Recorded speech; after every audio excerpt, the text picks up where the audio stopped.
So today, how about we talk about why the Universal Patient Index is the missing link essential to every health transaction. And yeah, we got to kind of try to hit this mic. I don't think we have to look at the camera necessarily. All right. But we got to hit that mic kind of. Yeah. So you mean like why do we put it on here? Yeah. The Why is it down there at the bottom? essential to every health transaction. Well, let me tell you about that. A lot of people may not know so much when you get health care, when you go to a doctor or go to a hospital.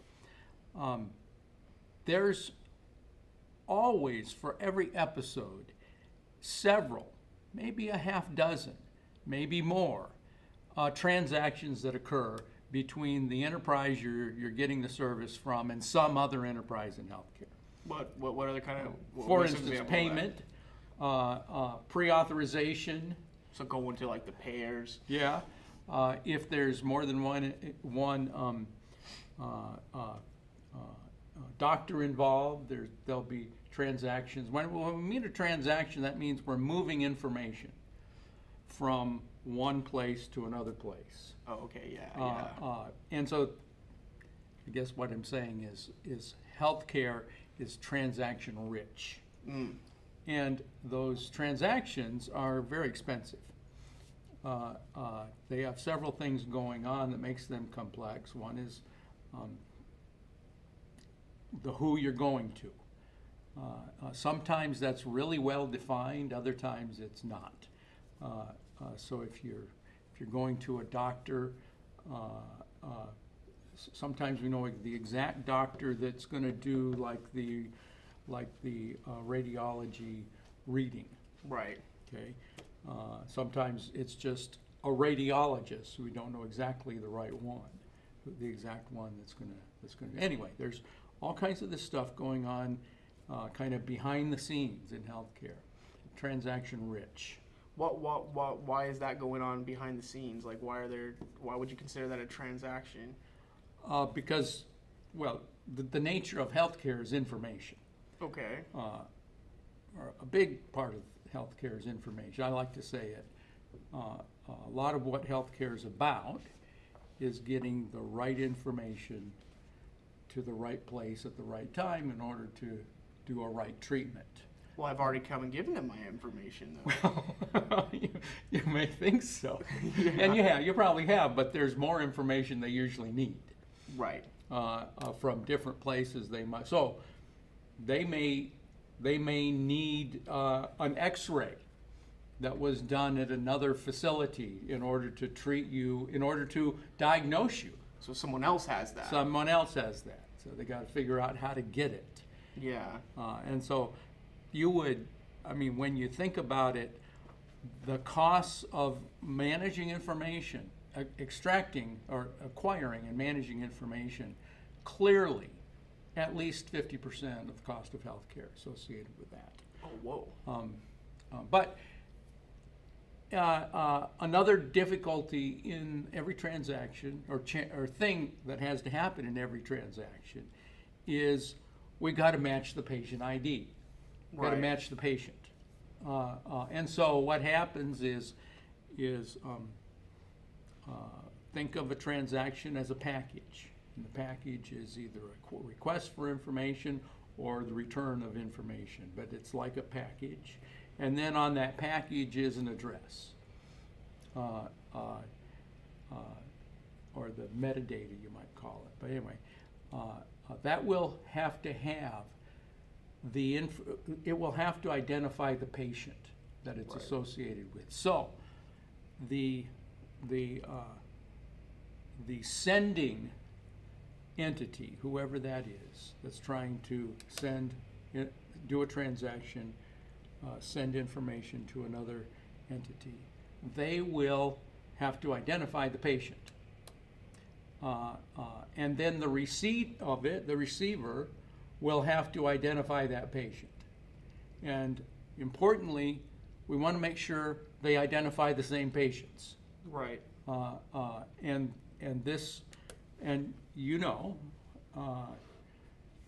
Each one of these entities use a different patient ID to identify patients.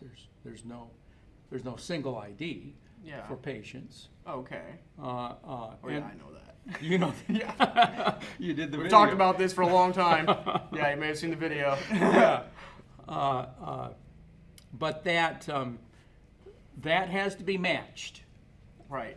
Every transaction has to match the patient ID from the sending information system to the receiving information system. So we know we're talking about the same patient. Same patient. So we don't have any problems like errors. And we have zero tolerance for mismatch errors.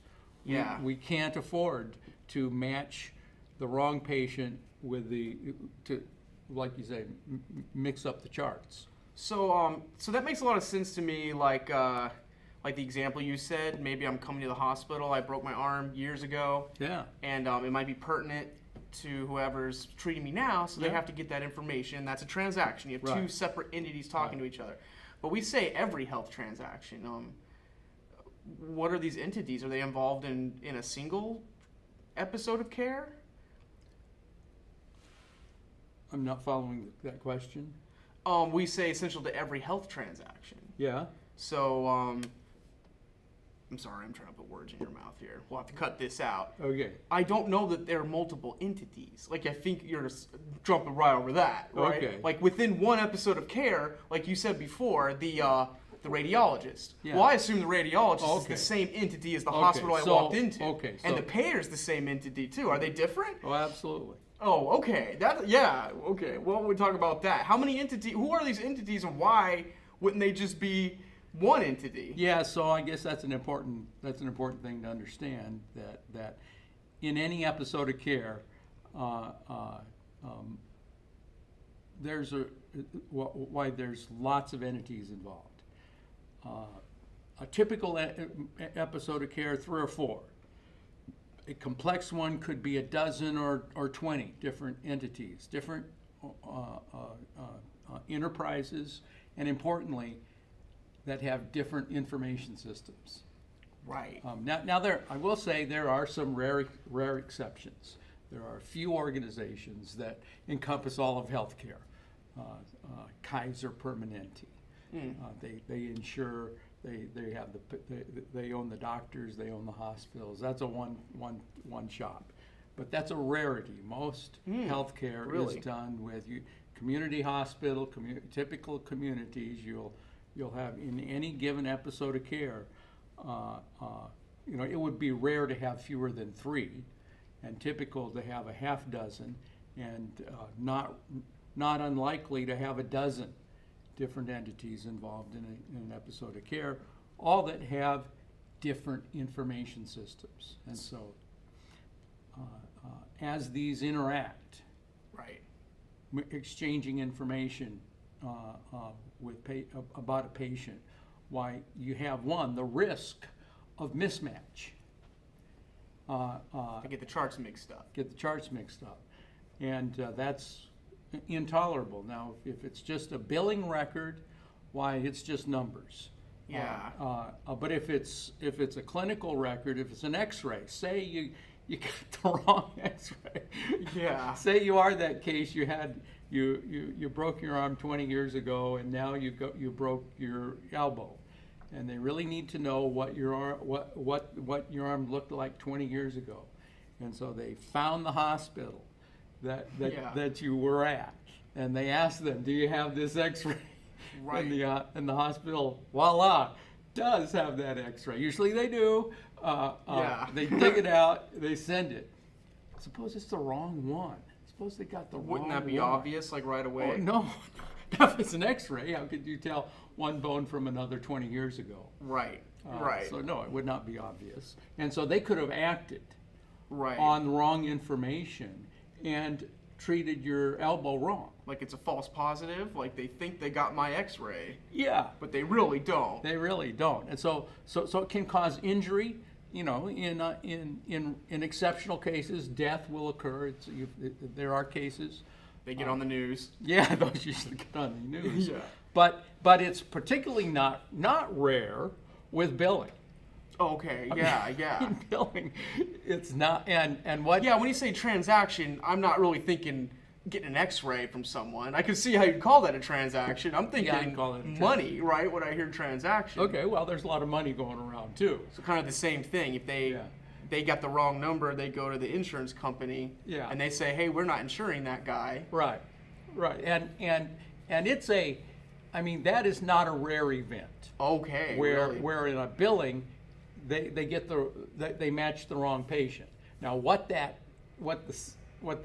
result of that is, and who hasn't had bills that you couldn't understand? Well, that's not the only reason you can't understand bills. Yeah. But it delays the billing process. It causes great stress on patients when problems are going on with the billing.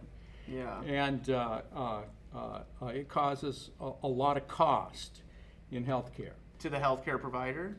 Provider, patient, everyone. So you were the chief financial officer at a large healthcare chain. Advent Health. Advent Health, now known as Advent Health. Yep. Been there. How does this feel from a CFO's perspective? Like, what kind of costs are you dealing with? How do they litigate this? How do they figure it out? So it's hard to know. But I mean, you go in and you try to assess how many of your billing errors were associated with a mismatch. The good numbers are there's several $1 million a year that a typical hospital will actually be able to attribute lost because of mismatch errors. How do they get lost? They just don't remember who I was originally? They can't bill me? So what happens is if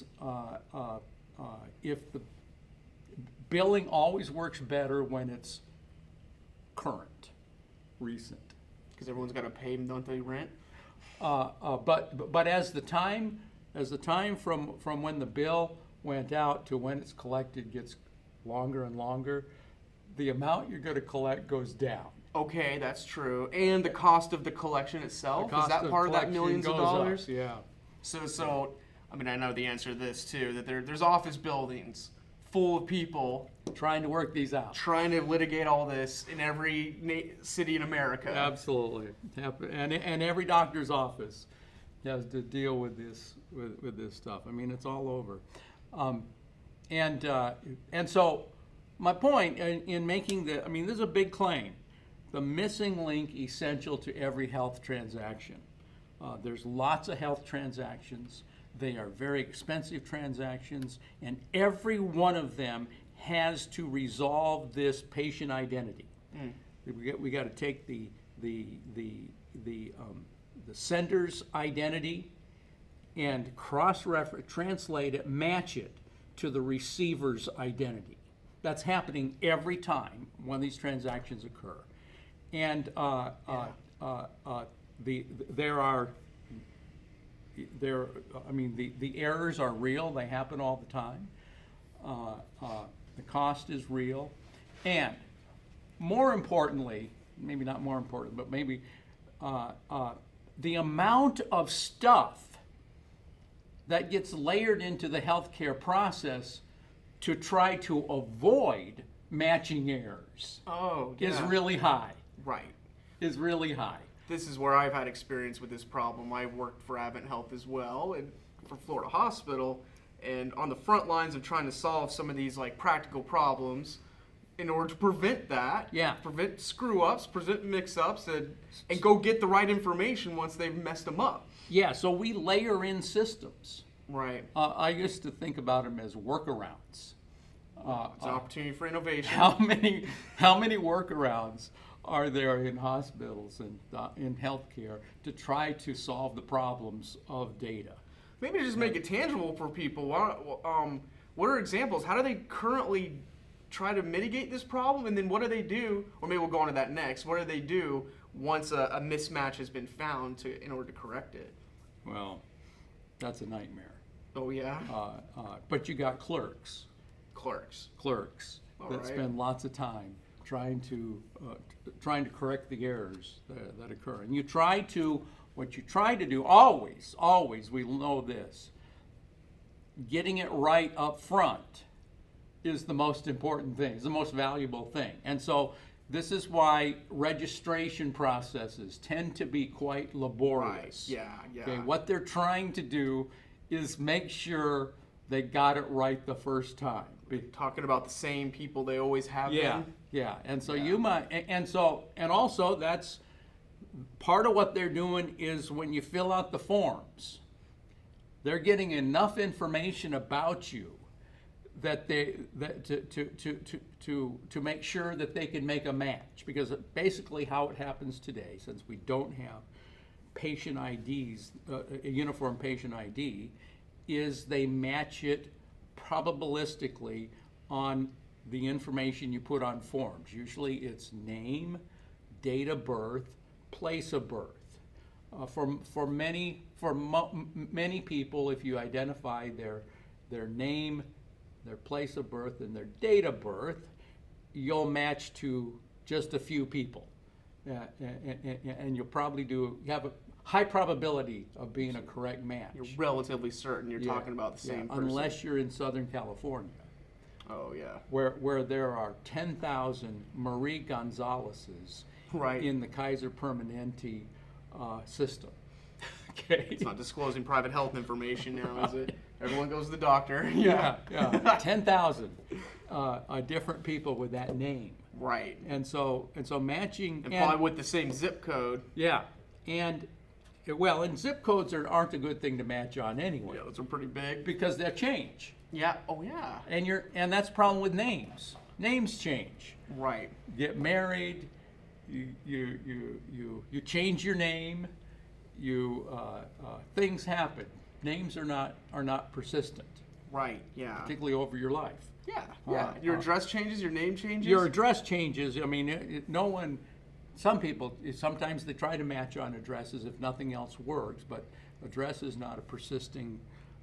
So anyway, you put enough information on the form.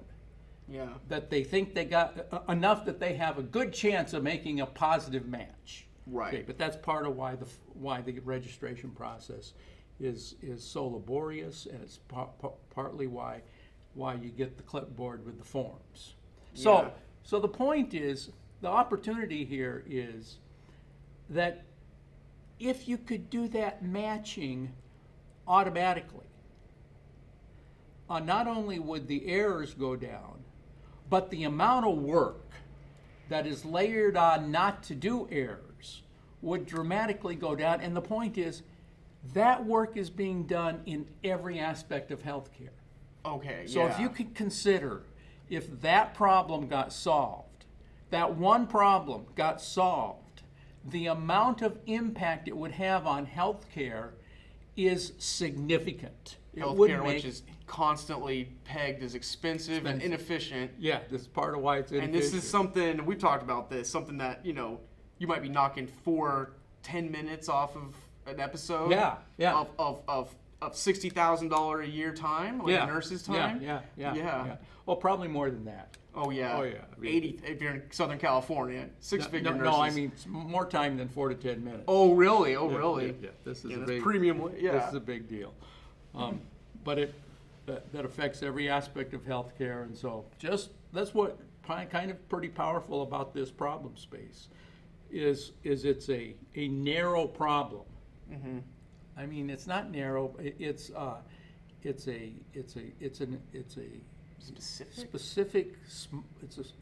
one problem that affects all of healthcare.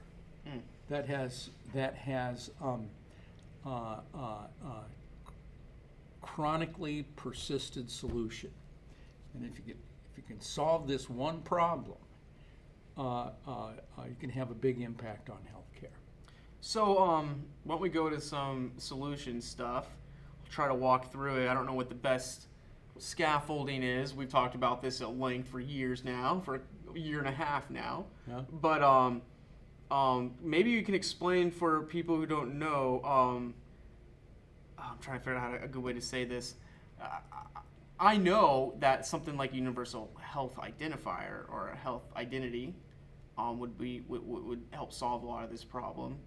Why is that, and why can't we do something like that? Yeah, well, we tried. That's what HIPAA was about.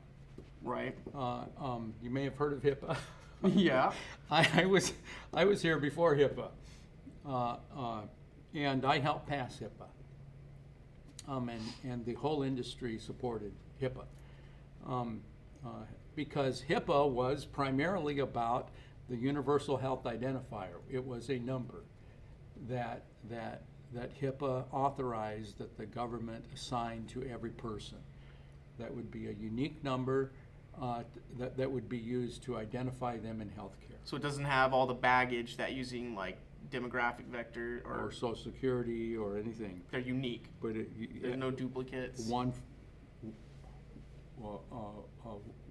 for each person, no duplicates for each person. One and only one. That would clean up a lot of this stuff. Oh, yeah. So the whole industry supported it. Yeah. Now in the process, then the privacy advocates said, okay, if you're going to do that, we need special privacy rules to go along with it. And so we accepted these special kind of rules, privacy rules that came along with it, as a burden for getting the big thing, the Universal Health Identifier. Obviously, we don't have one today. And what happened was that law was passed, signed by Bill Clinton in 1996. In 1997, as it was being implemented, why the privacy advocates killed it. It was in the bloom of the AIDS epidemic. Okay. And the privacy advocates argued that it was unacceptable in our society that we could have a single number that could unlock a person's entire health history. Oh, because if you got this number, then you could go find everything about somebody. Theoretically. Yeah, I mean, I argued against that it wouldn't be. It would still be hard to do that, but they won, and they got actually HIPAA, the Universal Health Identifier is still authorized, but it's never been implemented, and in every Congress since, why there's been an affirmative block on the government spending any money to implement it. Okay, so it's effectively squashed. Effectively has been squashed. But for the industry, it's been a bad deal because what didn't get squashed were the privacy rules. Yeah, that's the context I've heard of HIPAA. So everyone knows of HIPAA. Yeah. It's the privacy rules. And that was supposed to be in exchange for getting the Universal Health Identifier. Yeah, working at a hospital for 7 years, I always thought the P's in HIPAA had something to do with privacy, but it's not that at all, right? Yeah. No, it wasn't privacy. So I argued at that time when, at the rule-making bodies, I proposed, as this was going down, as the privacy advocates were winning, that if we weren't going to have if we couldn't have a single number to identify a patient, that we should create a directory of all the numbers for each patient that would correlate them, so we could do a cross-reference between them. And as I proposed this, the privacy advocates turned to me at the table and said, "Calvin, we will never allow that." And I said, "Oh?" He said, "Yeah." He says, "We'll never allow that because you could never convince us that you could put walls high enough and guards big enough around that directory that it would guarantee that no malicious attack would succeed. Because if someone attacked it and got that, it'd be the same as having that number." So you didn't solve any problems for them by No. making it a directory that associates. No, they don't. They didn't go with that. And just to be clear, I know we touched on this a little earlier. Every institution, every information system, essentially has a number that they identify you by. They do. Yeah. It's in their master patient index. Oh, okay, masturbation. Oh, They yeah, all I have- know that. They all have an MPI. Kind of the MPI. crown jewels of every health information system, the master patient index. record for every patient that creates their identity. So even if your name does change, or you have the same information as someone with your name moves into your house after you, at least they can tell those two charts apart because they have a unique. Yes, unique and number. within a hospital, I mean, there are places that it doesn't work right at, but yeah, they have structures. Oh yeah, they have the same problem within their institution too. Yeah, there's a whole other set of problems around that. Yeah. we're not really addressing here. So you were proposing making a directory of these internally used ID numbers. Yeah. And then so you say you go to hospital A, you say I'm looking at patient X, hospital B, maybe I shouldn't use X and B, but hospital B, they know him as patient Y. Yeah. So each guy say X equals Y. Yeah, and then you're off to the races. That's what the directory would say. Yeah. Yeah. And so, kind of why we're here is I've been looking. I learned from those privacy advocates that what they believed is that the